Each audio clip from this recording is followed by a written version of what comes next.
there's too much wood that's in the pipeline that's rolling that's somewhere. I mean, you don't really have anywhere you can put anything right now, even if you own it. I mean, the thing that I've continually impressed by is, the end user's need for like more wood. Hey, where's this? I'm like, how can you be running low on that item, right? I mean, at this stage of the game, and the inquiry level just continues to be like, I mean, nonstop. Yep.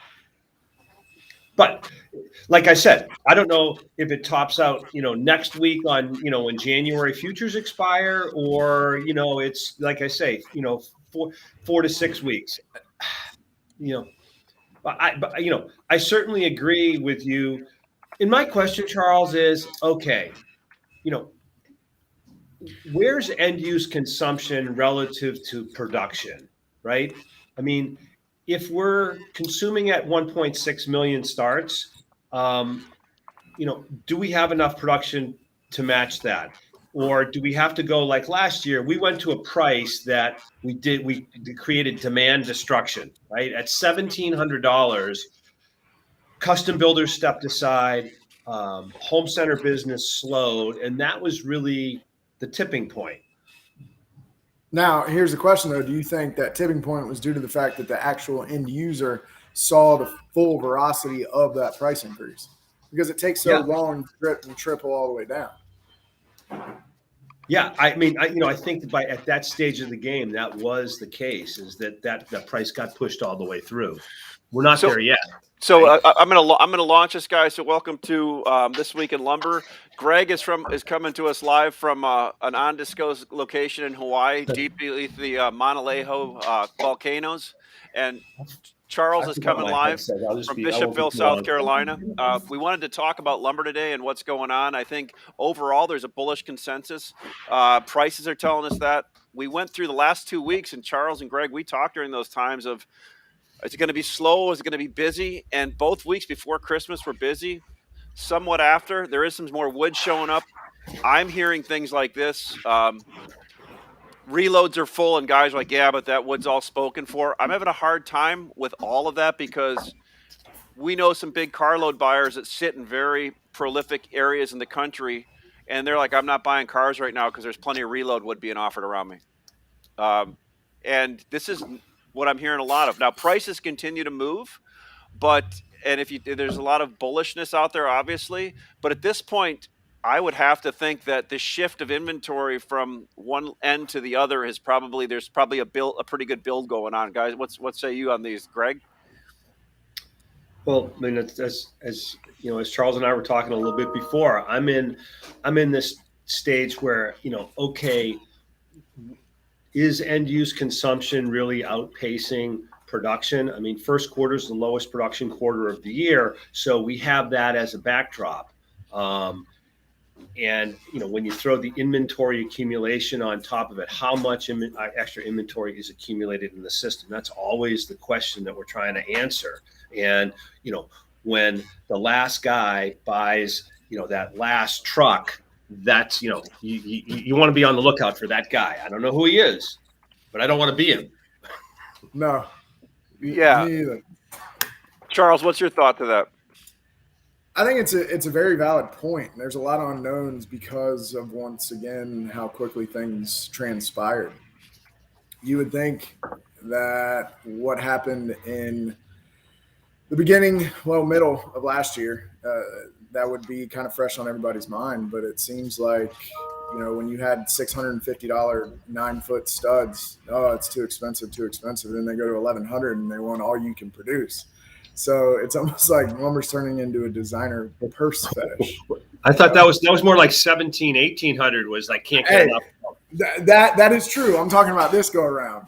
So, I mean, it's real intriguing to kind of see how it all flows. And Ash, you hit something too, as far as end users not buying direct cars very much anymore because there's so many available trucks coming out of reloads. And the fact that those reloads need to move wood in order to bring whatever they have rolling in. They have to make room for it. So the only way to entice anybody to buy any volume is discount. One thing that I saw, the week of New Year's, week of 12/27, there was $100 discount on 249 foot in spruce. Various origins, right? But what caused that, and how long is that sustainable? I think if we do experience a position to where there's a give back, it's going to be a very, very small window, as long Yeah. as money stays cheap. Well, one thing I like to look at, and I see a little bit on the platform here. What are physical trucks trading on the ground relative to what they're printing at, the quote unquote print price, right? From what I'm seeing right now, and some items there's a premium, but then some items certainly there's a discount to the actual mill price right now. Am I fair in saying that, Greg and Charles? Would that make sense in some cases, or which surprises me? I mean, given the run up that we've had and the fact that we know that, there was a bullish tilt and a lot of people felt pretty comfortable buying inventory.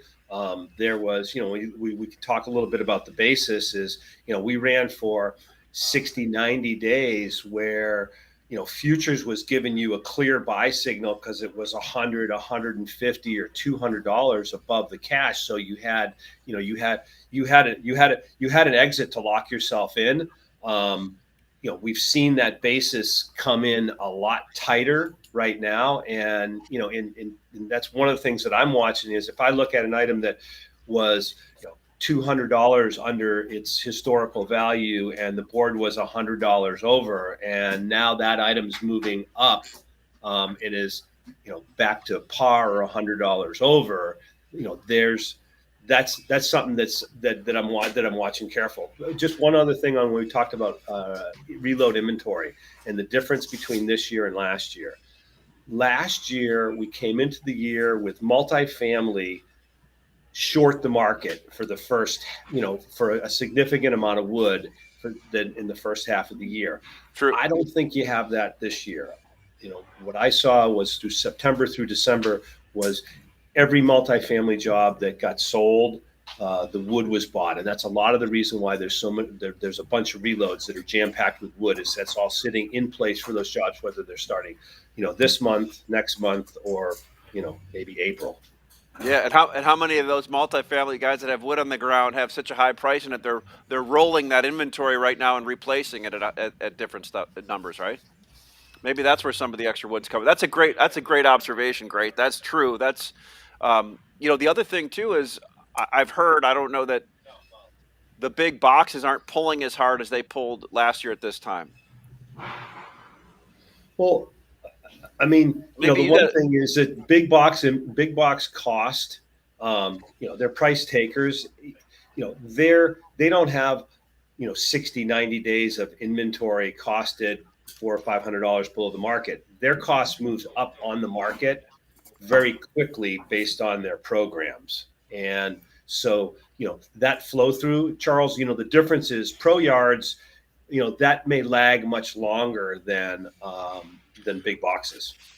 But Ash, good point. That's something you're going to have to watch. I mean, obviously, historically, big boxes are building inventory this time of year for spring, right? Yeah, and another thing I'm trying to get my head around, Greg, is where is production going to come in at? I mean, are we up in production right now? Everybody's like, we look at everybody talking about BC being down. What is the production numbers actually going to come in at, right? Because you have that the thought, higher prices always bring on a way to find more lumber somewhere somehow. I mean, unless it's different this time, it could be. I mean, I will say that one of the things that has surprised me is with the record, with the profitability numbers on Southern Pine, and I don't know if it's a reporting issue, I don't know if it's a labor issue, we know that the cheapest fiber in the world is in the southern U.S., and we know that they've been adding production capability. But that's the thing, I guess, that surprised me the most is that we haven't seen more dramatic increases in those production numbers. And maybe we will, because there's quite a lag in getting those numbers. I mean, we have numbers for maybe the third quarter now, so we won't get fourth quarter numbers for another probably 60 days. I mean, is that a labor issue, or is it a hard time squeezing out the production out of mills because they just can't get as many people to work or get stuff to move? Charles, maybe you got some insight into that. Well, I don't know that it's a lot of those mega mills are so heavily automated. I mean, it takes such a small percentage of people to actually run it and get wood out the door. I don't know that's necessarily a labor issue. I know one thing, you talk about new production coming online in the Southeast. One thing that we see locally is there's a logger issue. You've got a logger issue because it's an industry and a way of life that quite frankly has gotten the short end of the stick for the past 40 years. Loggers are still getting paid the same price here that they were in the 80s when their input costs were a third. So, that's one side of it. And it's turning into a consolidation scenario to where a lot of your regional timber buyers are swallowing up some of these smaller operations, and they're dictating wood flows to their biggest customers. So that's one key that goes into it, kind of like what just happened. BFS just bought another big operator out of the Northeast, 19 locations. National Lumber, I think. Yep. Yeah, that's big. The one thing we're seeing is we're seeing consolidation at the end user level, and we're seeing consolidation at the producer level. So when we come out of this cycle, I mean, I hate to say it, Ash, because back in the day, we were told that the wholesaling was that business was going to go away. I think we've been hearing that for 40 years, and maybe this is the cycle that finally does that. Yeah, no, I mean, so here's an interesting question too, and an observation. Sorry, Charles. I don't know if I agree with that. I got a long road ahead of me. I need you to be a little bit more positive than that. Hey, Charles, I don't agree with it either, because I think that there's always a place for, people like yourself who are innovative, who are forward thinkers. You're going to find a way to add value in the marketplace. And so you don't have a fear in the world, my friend. Yeah, so here's the thing I have, the thought I come up with. So we've been getting calls from people that we haven't gotten calls from in 8 or 9 months, 12 months. They're saying these are end users saying, "Hey, I heard lumber prices are up." These are calls that we've gotten. So I guess my question is, can this thing, how much, and Greg, you had a good point when we were talking off of this, end use buyers, especially the large ones, are very smart and astute. They know where the prices are, right? But some don't. But since we went to a 30-day, pricing structure for the most part, instead of a 90-day quarterly pricing, has this price been passed on to the sellers? Because what I'm noticing from buyers right now is they're not even squawking about any of the numbers. I mean, maybe they are, but they're not. It was not the way it was. We have 4 digits on almost everything, and everybody's like, "Yeah, we'll pass that price on to the end users." Has that price been passed on? And I mean, does that mean we still have more time left because there's still business that has to be booked, or or what do you think? Is all the business and pricing locked in for Q1 already? I guess my question is, there's one thing where there's people like us sitting here that see the price movement early. There's another thing about the people that have to take that price and go out and build the homes and the multifamily and all that kind of stuff. You kind of answered the multifamily part of it, Greg, that a lot of that's been covered. But what about on the big tract builders and all that? How are they getting their prices delivered into right now? How are they accepting them, and how far out have they locked in? I mean, big builders were, the price of lumber never mattered to them. They were the one segment last year that just, their message to their suppliers was just don't run out. Now, nobody ran out of lumber. They ran out of all sorts of other products, and the supply chain issues on Zipboard and LVL and I-joist and Tech Shield and all of these issues, those were more of the governor on how much, how many homes a guy could build in any given month. Right. Labor is also an issue, but the price of lumber is not going to slow big builders down. I mean, if anything, they're telling all of their customers that, you know, they want to build, you know, 10 to 20% more houses next year. Yeah. Yes, and Greg Kuda was saying here, BC Interior down, but Aggregate Canada still up 1.68% month over month. BC Interior still up 6.74 year over year. Aggregate Canada up 3.79 year over year. Right. So, you know, back to what I was saying before, the interesting thing is there, you know, Canada, which is supposedly the least likely place to be able to increase production, has been able to a greater extent than the U.S. South, which has so much lower costs. And I'm just not sure if it's more of a reporting issue or, you know, something else structural. There's But I do another. know this, at some point that U.S. South production will show up. Yeah. Oh, definitely show up, but Canada can do it faster because they already have the existing infrastructure. That's why those numbers get reported faster. And a lot of these greenfield projects that are cutting, you know, 200, 250 million board foot in the South, they've still got a ways to go because, I mean, riggers are booked out 12, 18, 24 months. So that it's not a matter of labor, it's a matter of timing to get that production online. But to go back to your point as far as, you know, the big builders and them kind of not wanting to run out, right? I think there was a lot of people that were in that standpoint. And, you know, to go back to something that we touched on before is the velocity at which this happened. So you've got, prime example, week before Thanksgiving, we were buying 2 to 6 16 foot at $390 a thousand. So if we stepped in and bought 45 trucks from my facility and say, you know, we kind of averaged up as we went through, they're not getting the full run of this price yet anyway. They're not going to get it until the middle of January. And when they realize how fast that happened, I think is when the plug gets pulled. You know, that's a good point, Charles, because this time the pricing escalation wasn't over a 3 or 4 month. They're going to get it. They're just going to get it. Boom. Yep. Yeah. And I think they're starting to see that right now from the calls that I'm starting to see is like, hey, lumber was at X and now it's at X. What happened? Right. Well, a lot of our personal big multifamily guys, I mean, they were locking in January wood second week of December. Yeah. Third week of December because they saw it coming. And we did too. So we made those outbound phone calls to make sure that our customer base is making informed decisions.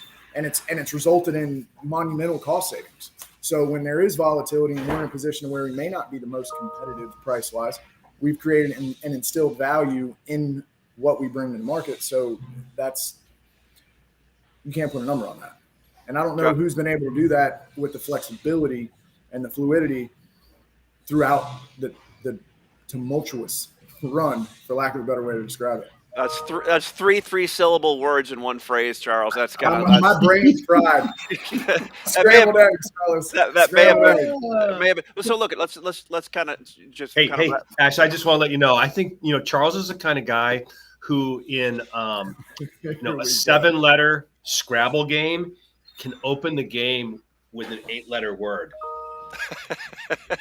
I've been known to surprise a time or two, Greg. Been known to surprise. Well, so let's just real quick wrap it up like this. So, give me each a reason to be bullish, reason to be bearish, and then what do you see over the next 30 days? And you can be.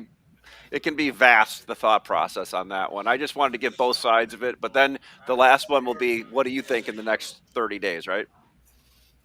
Go ahead, Charles. No, lead the way. Age before beauty, Greg. Age before beauty. What? Don't I have both? I mean, I don't know. What are you trying to say? I know I got gray in my beard, but trying to age me too fast. I mean, you know, the bullish scenario is clearly, you know, momentum and strong fundamental demand and limitations on how quickly supply can get to the market. You know, we did a poll a month ago. We'll probably get another one out this week. But, you know, at the time when we did that last poll, it kind of said, hey, we're either going back to the old highs or we're going to new lows. It was one or the other. And so given where we are right now, you'd have to, you know, I mean, you know, you can't discount that we're not going to the May highs. You cannot discount that. You know, on the it's harder to build a it's harder to build a bearish case in the short in the short term just because of the calendar. We're in a period of seasonal strength. But that having been said, we had a much stronger, November through the end of the year. I felt like there was a lot more inventory accumulation than quote unquote normal, but that's hard to quantify. But I will say, my feeling is, hey, listen, we make the long-term seasonals we make a high in the market somewhere between the second week in February and the first week in April. And that in a lot of cases, that can be, if I look back over 25 or 30 years, that's the high of the year. So there you go. All right, Charles. I got lost in all of that deep thought. And they were all 2-syllable words, Charles. Come on, stay with me. Oh man. Bearish, Greg hit the nail on the head. Bearish scenario is very difficult to establish, but the one thing that I think is vouching for that side of the table is, once again, the strength that we had towards the end of last year, unseasonably, and once again, the volume of wood that was bought, whether it was stuck in reloads or future shipments or what have you. There's something to be said to that, but you can't really gather that data to a fine number, right? As far as being bullish, there's a lot of things that, once again, I mean, you've got cheap money, you've got demand, you've got people my age and younger that are out actually working, and a lot of these tech jobs are paying really, really well, and they have cheap money. So their money goes a little bit further. And you also have a mass exodus from some of these bigger metros and coming to places like where I live, and their dollar goes a heck of a lot farther. But I think the new normal is what we're going to have to really lend an ear to and be open to, because we can look at historical data all we want, but what's transpired over the past 24 months has nothing to do with that. And how this whole run up started was the flooding in British Columbia due to lack of supply being able to be shipped, right? Well, a couple of weeks ago or a week and a half ago, I read an article, all that stuff's restored. And, the other side of it is how much Canadian wood was already rolling or set to roll before the meeting on the new tariffs. There's another question. How do you quantify that? So it's very difficult to put a pinpoint on anything. You just got to be open to change. Honestly, I think be able to play both sides of it. One thing that you said, the new normal too, I think that big consolidation that we saw again today, I mean, that's been going on for 2 years. So you normally used to have 100 buyers out there that had their pulse in the market, talking to their builders, taking them out for coffee, all that. A lot of those buyers are part of these big corporations now with a lot of money. So my question is, when you're one of these companies that are one of the top 5 or 6, you're buying all of a sudden on the way down, you always hear back from them, we're not buying because of our days of inventory is at this and we are having this. All of a sudden it moves back up. They start buying again. Well, at what point does that guy running the levers back there on days of inventory say to stop buying? Right? Exactly. Exactly. But I'm saying is, instead of having 100 people doing it now, there's like 5 entities doing it now, and their job is just to buy lumber, and it's somebody's job to finally at some point say that's enough. But I don't know when that is or how that message gets down there. Too much is just enough, Ash. I thought too much was never enough. No, too much is just enough. All right, well, cool. So we got our show with Matt Lehman tomorrow. That should be fun. And then Mike's got his show on Friday, Smart Market Call. So, guys, I appreciate you guys taking your time today. And aloha and mahalo, Greg, I guess, right? Hey, try to keep it on the down low. Come on. It's the great thing about the new work environment. You can be anywhere. You can be anywhere in the world. There you go. Yeah. Yep. Appreciate it, guys. Have a great Charles, day. good to see you, brother. Hey, y'all too. Have a good one.